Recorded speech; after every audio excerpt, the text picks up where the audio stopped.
বলবো? হ্যাঁ, বলতে থাক। আসসালামু আলাইকুম।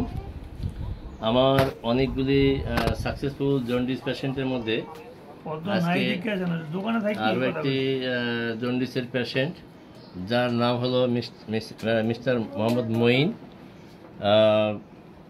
যার মাত্রা অর্থাৎ সিরাম বিলিরুবিন ছিল 5.6, 22/4/2022 অর্থাৎ এপ্রিল মাসের 22 তারিখে। এখানে রিপোর্টের দিকে দেখাও। এই যে 22/4/2024 সিরাম বিলিরুবিন ছিল 5.6 এবং এসডিপিটি ছিল 539।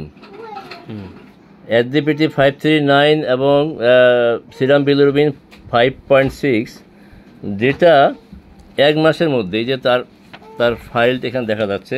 তার নাম হলো মঈন। তার চিকিৎসা আরম্ভ হয় 21/4/2024 থেকে। আমার কাছে যখন আসে তখন আমি তার জন্ডিসের মাত্রা দেখে তাকে আমি টেস্টে পাঠাই। ব্লাড টেস্ট করার পরে তার সিরাম বিলিরুবিন ধরা পড়ে 5.6 এবং এসডিপিটি ধরা পড়ে 539, এবং সে খাইতে পারতো না, বমি করত এবং গায়ে জ্বর ছিল।